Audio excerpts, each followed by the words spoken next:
the Cheney property, tell me a little bit about the real estate of it. When did the family buy into Kiantone? 1807, and that was my great-great-grandmother's family, and then she married a Cheney. And the stone house just up the road, On the left. that was built by my Seth Cheney in 1838, but this house was built in 1811, I think. My gosh. Where's Steve and Ann? They're down past Hidden Valley on the left. Okay, that's it. That's the Prendergast place. Okay. So, your family, so how many acres did they buy originally? You know, it changed so many times, it's hard to keep track. Originally, I don't know what the original acreage was. Probably, they talk about it being pine forest, and that there were 5 trees per acre. That's how big they were. So this was all huge pine trees, and there used to be a fence of the stump, a stump fence, and I even have a picture of what was left of it when I was 5 or 6. So it was 150 years old then, and it was still standing. And we'll take some pictures later, so you don't have to get later. And so back, really 18 teens, Cheneys have been here. Right. Do you know why they came to this area? Well, they were moving west from Vermont, and one guy happened to stop here, and he thought he was interested in the wood, in the pine, and that's what they were kind of looking for at that time. But they became farmers early on after that. Did they have a sawmill? Yeah. Okay. And then about that time, Prendergast kind of came on the scene too, and so he owned the farm for a short time, and they moved buildings back and forth, and the Prendergast farm where Steve and Ann live, that was this huge flatland, great, productive, perfect farmland, and they had huge barns and many barns, and in fact, one of these barns used to be down there, and they moved it up here, and vice versa. They moved barns around like we do trailers. So that's a pretty fascinating story, and the subsequent owners of that farm is a whole kind of interesting thing too. And there are no Prendergast heirs, so they sold the place off. And the Prendergast Library in Jamestown on its website has a history of Prendergast and the family and the different locations, and it says it was 1841 when James Prendergast settled on the domain, in Carroll, now Kiantone. Oh. And then he and his son Alexander conducted a model farm, 1,200 acres. It was the originating point for cattle in Chautauqua County, and James died here in 1846. Right. And then Alexander lived here, et cetera, the large brick house. Right. And that's the Abdallah house now? Well, Or part of it? The Abdallahs live in a wing of that. Okay. So the main house must have been spectacular. Okay. And my dad talks about when he was a kid, this was between owners, and the owner that had left went out west someplace because her husband died, and he said the house was completely furnished, and they would sneak in a window and just look around. He said all the stuff was there. Wow. And then it burned. That wing, the main house burned, and what's left, even though Steve and Ann have a great house, that was I think Steve said they thought the servants' quarters or where they live.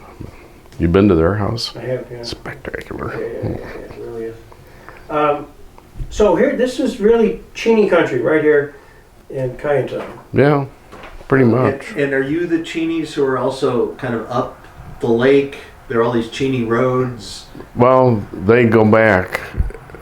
We don't associate with them too much, but Okay. they're all part of, they said The family tree. they were coming down the Chautauqua Lake in November with oxen, and they were coming down the lake because it was froze, Okay. which seems hard to believe, Right. Wow. and fell through near Cheney Point, and so that's where some of them got off there. The other ones kept going. Okay. So you're distant relative to John Cheney and that whole right. Interesting. Asa Cheney, and I can't remember the exact lineage. Wish my cousin was here. He has this all stuff. So do you know some of these other names of the property owners? It looks like a subsequent owner to the Prendergasts was the Griswolds, and then after that, Homer Preston. Yes. The Prestons were the last people that owned it, that had the house. And Mr. Preston was a cattle dealer, farmer, and he died. Okay. And Mrs. Preston offered the whole flat to my grandfather for $1,200. And and he said, I don't know if it was during a real depression or what, but he preferred this hill ground, Okay. I If I could have that exactly right. land. I think Homer Preston died around 1928, so it would have been right into the Depression. Right. Stock market crashes the next year, Yeah. and Mrs. Preston, asking that enormous price, Right. probably was asking too much. So the subsequent owner, this was my dad's story. They had all these barns near Steve's house there, and all these carriages, ornate, and just all of them. He piled them in a pile and burned them. Oh, wow. They're in the way. Yeah. Yeah. So Homer Preston was a client of Robert Jackson. Oh.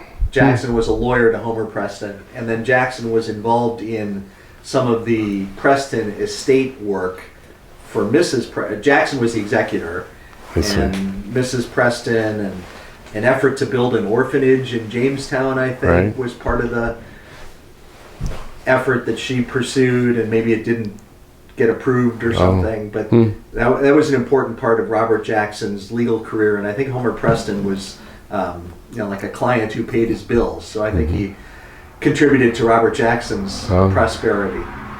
I think he was quite prosperous, according to what my dad said. So it was cattle? Homer Preston's? I thought so, because they had a cattle ranch out west, too. That's where she went to one of her daughters or sons, I can't remember. Okay. What this. Okay. And the Prestons are buried down in the cemetery. Forest Cemetery. Down that way a little bit. So. I was floating around on Wednesday just to get my bearings on things, and I ended up at the Forest Cemetery, literally driving through, seeing a big tombstone for Preston, which meant absolutely nothing other than it turned out later, I'm talking to John about Homer Preston. I don't know, where is he buried? I know. He just happened to be in a cemetery. I was lost. And I just circled around and boom, there's Preston. It just jumped. So anyways, we're good now. I know where it is. Where is the forest? I don't know. Oh, it's just outside Lander. Okay. Outside Lander, there's the Howitts, Jackson's family members, at a very small cemetery on Old State Road. You go down Sturdivant, and there all of a sudden you get dirt roads, and all of a sudden you're at the who's the guy? You just talked. I interviewed him. What was the guy's name? Evan Wilcox. Evan Wilcox. Big dairy farm. Oh yeah, we worked for years with them. Yeah, so that's relation to Jackson. Oh. So it gets kind of crazy incestuous after a while. So the Cheney farm, and what you own the property, and part of that is where the Harmonia was. Do you remember family members talking about that? Any kind of seeing anything during that time period, or stories about that? Personally, not. And the only stories I know are ones my dad passed down, and my grandpa he lived to be old too, and I could interact with him, but I was only Sure. 10 or 12 at the time, my latter years, and so we're clearing the domain. During all these different ownerships, it grew up to brush, and so my dad had been clearing it, and my job and my grandpa's job was to go burn the brush piles, and I kind of enjoyed it because my grandpa would let me drive his car at 8 years old. And it was a stick shift and I could hardly reach the pedals, to push the clutch in.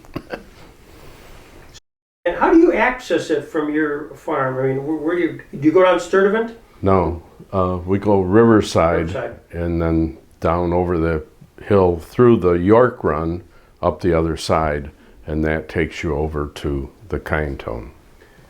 Do you recall your first time or just walking down there and then seeing the caves? Is it cemented in? Is there? What's there? There's a little building over it. Okay. And Mark was a great one for, my cousin tells me, Mark embellished. He was part of the crew that they were going to try to pump the cave to see if there was the pot of gold at the bottom of it. And he was part of that crew, but he kind of embellished what was going on there. Wait, who is Mark? He would have been my great-grandfather. Okay. And he is referenced in the Bailey story article, Mark Cheney, and it's a letter dated Kiantone, February 1924. He writes about, at the time they dug a subterranean passage on the Pennsylvania-New York line, 270 feet at 45 degrees, 7 feet, 6 feet wide, 7 feet high, 6 feet wide, cast up with oak plank. And he talks about what they found, some stone Indian relics and some things that resemble diamonds and pearls, which were prized by the ladies of the institution. At the present time, there is a large stream flowing from this cave of highly charged electric water that flashes through the headwind drank by persons. The high tide of the spiritual meetings was 80. So he's just really kind of recounting it. And then there was 10,000 during the week in 1858. Never such a crowd before or since. Speakers and reporters from all over great cities there. I read this report in the New York Tribune, signed Mark Cheney. So he was a reporter of the history of what went on in 1924. When you were down there, did your dad tell stories about going down there at all and seeing any remnants at all? Well, that I'm not sure of, if he was relating my grandfather's stories or if they didn't get to that part of the land till after they bought it. Okay. Years after, because my grandfather bought it long before my dad was even born. Ah, okay. But he talks about the part of the barn, on that gray barn down there. Right. These boards on this side came from the seance cabins, which were cucumber. They were all cucumber boards, and cucumber was a big tree along the creek there, and they're still on there. Tell me, what do you know about this? Oh, nothing more than any story that Mo would have had. That the roundhouses, not octagon, were made of this, and then when after they left, they took it apart and brought it here because you never throw anything away. I don't know if they replaced the boards that were on this or if they were building this, and it's easier to reuse something than it is to start from scratch when all the sawing was done with water power. Yeah. And we're in a relatively flat area, so there's no good source of water power and understanding the difficulty of doing something like that. They had these, my dad pointed out areas where they had the runs that would then lead to a wheel, and there's no fall. It's just, I would love to build something like that myself, but it's not worth it. Yeah. For the fall and the power you'd get out of it, but yet that's all they had, so that's what they did. Well, And it was they sawed these boards with water power. so what's unique about the cucumber wood? Do you know? It doesn't need to be painted, and it has good longevity. And- I guess it lasts a good long time. And if there's a cucumber tree around here, I have no idea where it was. I couldn't identify it. Maybe there is, but I don't know. I can't imagine it came from far away, because that was difficult too, and they had plenty of trees at that time. So yeah, I believe it's a hardwood, but it's not real hard.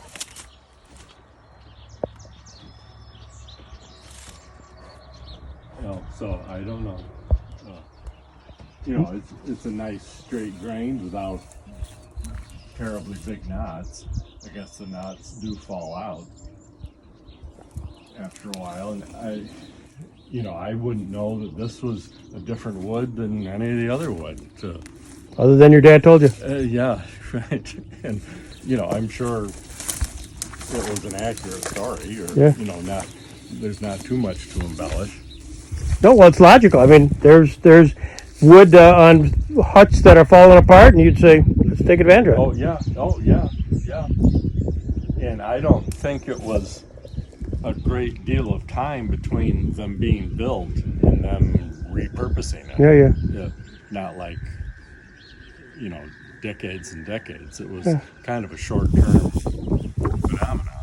So this is it. You'll probably be a tourism destination. Oh yeah. Then he talks about shoving the foundations, and he talks about the bottles, Right. but wasn't interested in them, of course, till later, when that one neighbor who did apparently found them along the creek and kept some of them.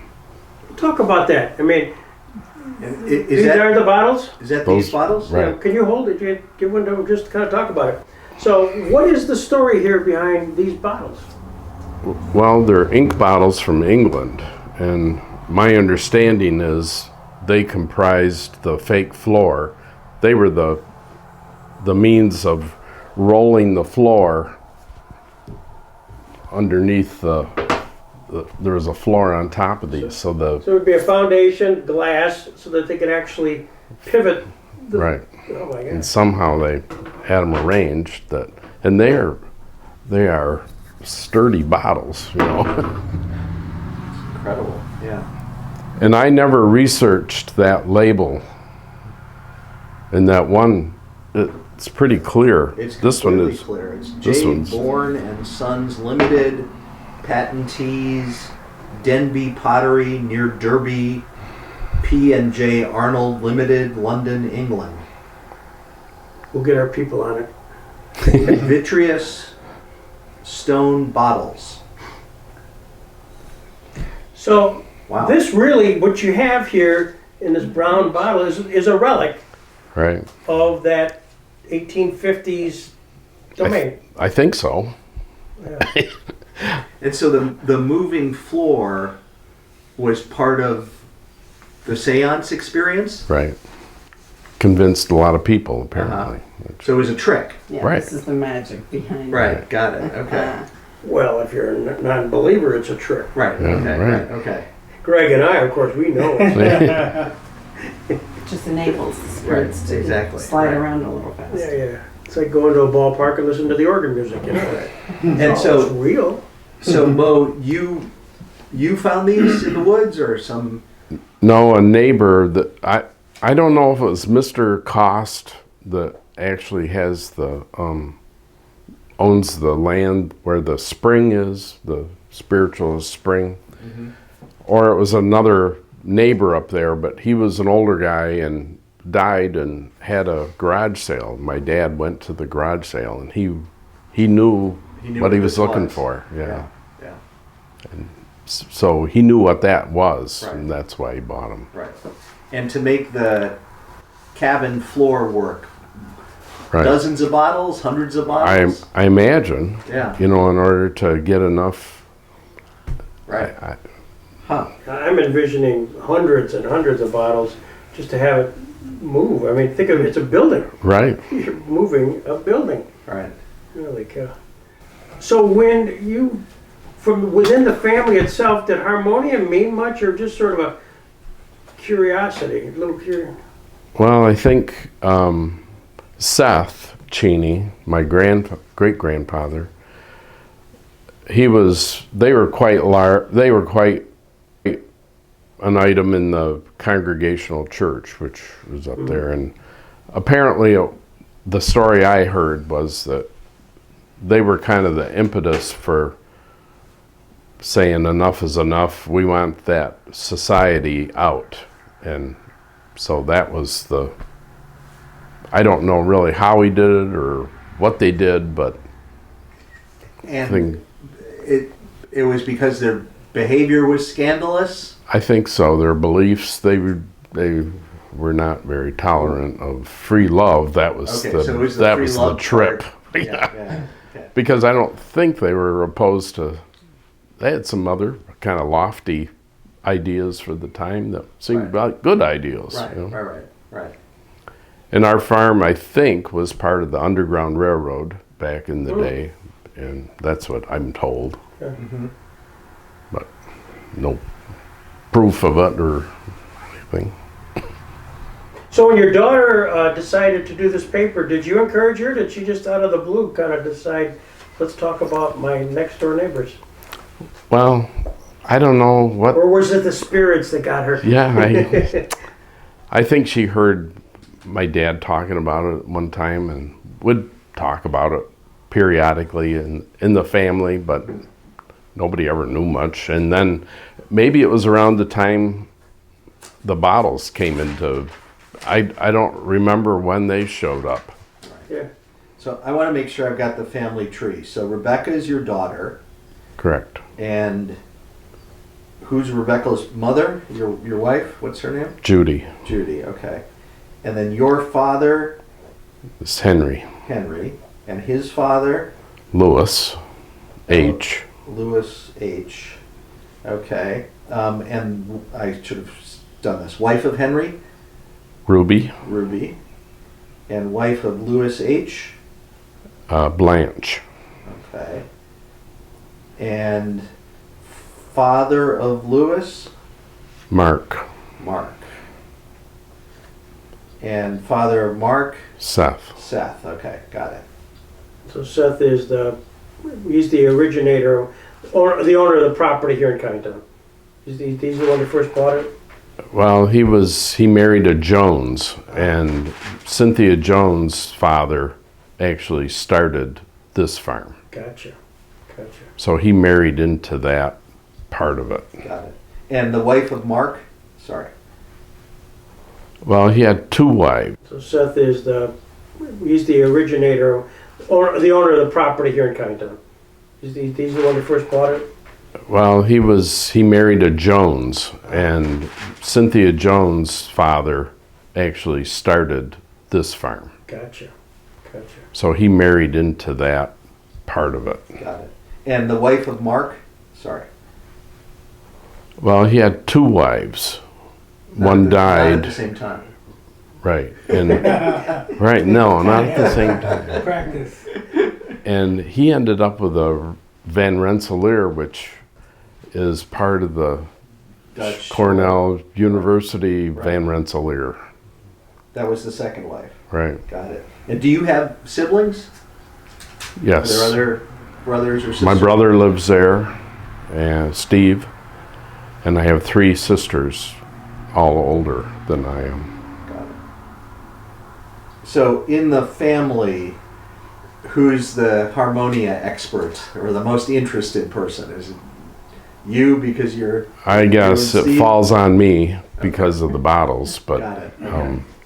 I don't know. My sisters know the stuff, you know. Right. Right.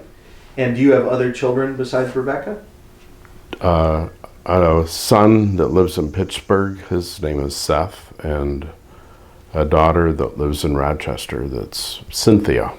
Okay. Anything else you want to disclose about your family? It's just good to know who all the players are. Right.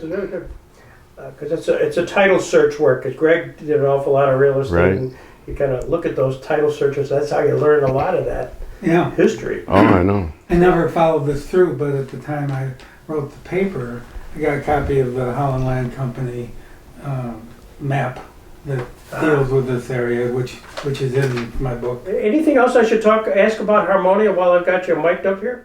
No, unless we want to talk about Mrs. Unless we want to talk about Deborah. Sure. You know. She came and talked to you, right? She called my dad, Ah, and so he thought once she got further along, and she was saying that she came out here a number of times to Right, do yeah, research and stuff, but she never came and looked at the bottles or anything. yeah. I mean, there's just a reference, like a half a page, Right. and that's where you learn about this aspect of it. I assume the source was your dad. Probably was the source of that information. Yes, I think so. Well, and the historic writings about Yeah. different things my dad was aware of. But she never really followed up with your dad. Not with that part, anyway. Yeah. At the time, she was living out of the area, wasn't she? Yes. Yeah. She was the pastor of the Federated Church in Bustard for a while. Ah, Right. okay. But camped at Hidden Valley. Oh, I didn't realize that. Yeah. Of course, apparently was losing her eyesight at the time, and she kept referencing that she had to have people drive her places Oh. and read things to her. So I don't know, but I'm only guessing there were some physical things going on which caused her to Well, kind of wrap this project up. So I'm the guy not from the area. Hidden Valley, Kiantone, orient me. I don't know the difference of where we are, where Well- Hidden Valley is. Well, Hidden Valley is right down there. You drove by that. It's right here. Okay. It's called Yogi Berra or something. Yogi- Oh, okay. That is Jellystone or something. Yeah. okay. So it's the business or the campground is Correct. called. Okay, got it. Who owns that? Is it a corporation now that owns it, or is it?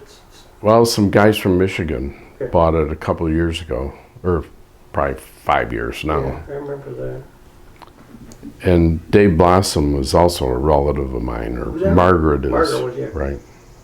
Well, Greg and I knew him well. And he was quite a guy. Oh, Oh, so yeah. they're still there. Yeah. Oh, they're gorgeous. And the ash trees came in there, and now, of course, they've all died off. So. Oh, the ashes Because are of the the dead borers? Right. Okay. And nothing is attacking the willows. Well, I'm amazed that they survived as being imported like that. right.